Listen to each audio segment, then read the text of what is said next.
8th of Long Beach Comic Con. If you don't know what is Devastator, I will pass over the mic. Hi, I'm Amanda. I'm the co-publisher at Devastator Press. We're an all-comedy publisher. We've been around for about 6 years, and we bring together our favorite people from The Onion, The Daily Show, Adult Swim, Marvels, and we just make fun of stuff. We started out with their anthology series, The Devastator, and each one's a different theme, has about 25 different contributors from all of our favorite places, making fun of things. We edit them, we also write them. But since 2013, we've been releasing a lot of original comedy books, novels like Gross Lumps, comics like Tales to Suffice. We just released the Presidential Dicker Book, which is an actual adult sticker book that teaches you the worst things about the president. Once again, another featured person at Devastator. Let's go ahead and get the ball rolling. Could you tell us your name? My name is Zoe Moss.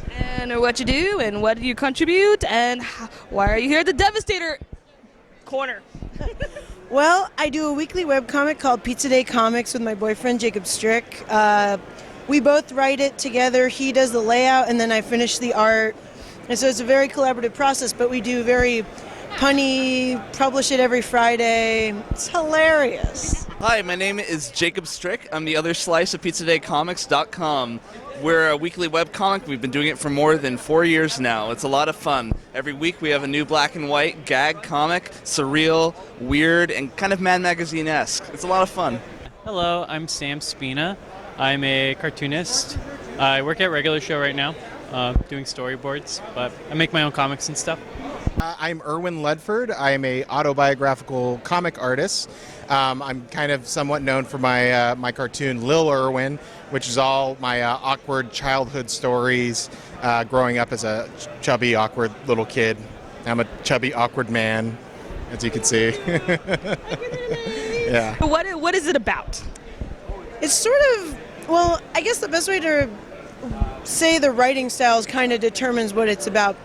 We'll come up with something, we'll say, wow, that sounds like a Pizza Day comic, put it in our little booklet or our iPhones or whatever, come back to it a week later, looking at it like, okay, what were we thinking?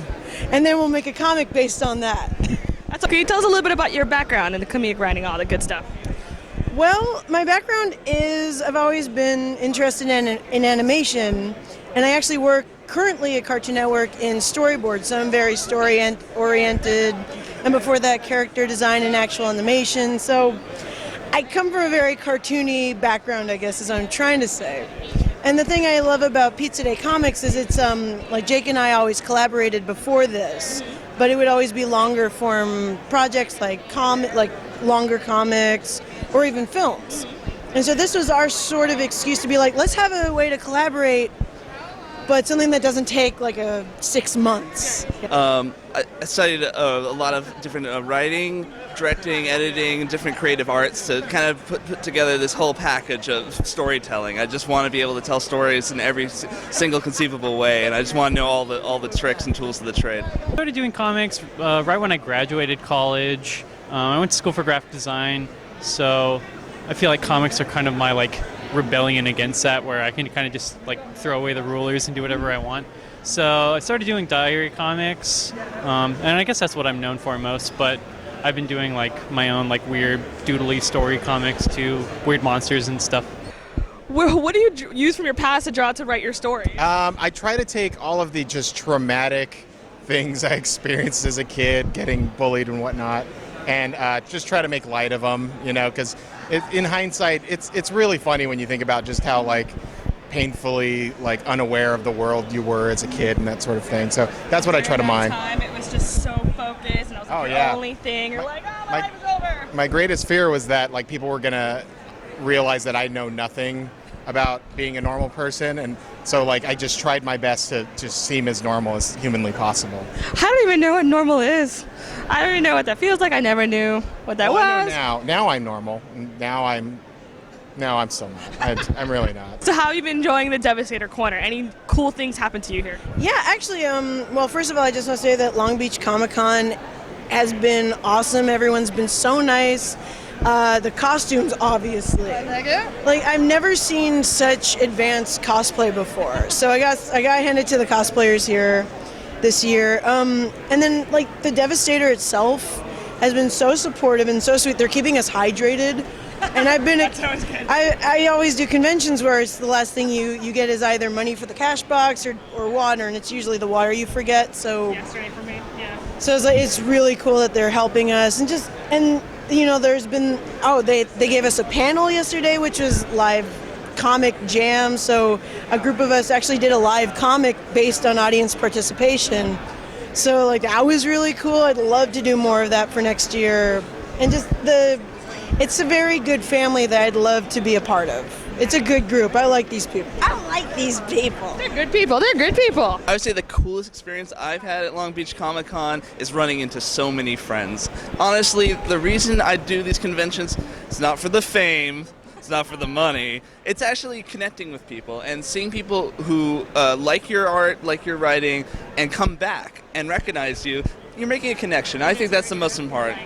I see a lot of friends at these conventions, sometimes only at the conventions, so it's a lot of fun. Coolest experience after people read your stories and all that good stuff. Any cool experiences? I love like little kids who read it and are like stoked about it, and you know, they say like, oh, I'm kind of going through that now. It's like really sweet.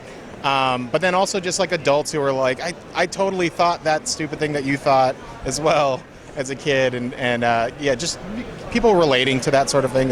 That's why I do it, is connecting to people. And that's In your journey in writing and art, what is the one lesson that you've learned that you would love to share with others? Wow, just be yourself. I mean, that's like a dumb thing to say, but I think I have a pretty like distinct style, I guess, and people ask me like, oh man, like how do I like get a style or whatever, and I feel like it's just like whatever comes naturally to you. That's like what people will notice. Like if you try to just like copy somebody else, you'll never be as good as that person, and you don't want to be compared to other people, so do your own thing. Yeah, it works well for any kind of aspect in life, pretty much. Yeah. In all your journey in writing, what has been like the number one lesson you have learned and would love to help others? I think the really important thing about writing is that you need to hear how it sounds. And you really have to understand how people are and people act. And it's really easy to make everyone sound the same and not really make your characters come to life. So really get inside your characters' heads and let them live on their own, and they'll sound more unique. The one lesson I learned, wear wrestling shirts. That helps because you can draw in the wrestling fans. That's how I met the fine people at Devastator. Was a mutual love of pro wrestling. That's the secret to my success, is just wearing wrestling on my sleeve. So is Goldberg your favorite wrestler? yeah, I know I'm slightly embarrassed to say so, but yeah, he was my hero growing up. So he was invincible. He was undefeated, and he's the best. Undertaker's mine. Love Undertaker. Sorry to hear about his loss. It's gonna be all right. He's the dead man. He's He'll rise again. What would be the one thing you would let people to know most about you? I really, really, really like goats. Goats are cute. They are so cute. They're cute. I love it because when they look at you straight on, it's like a creepy, elongated human face. And then they go back to their business like, oh, that was weird. I'm horrible. No, I'm not. I'm It's like, adorable. hey, look at my eyes,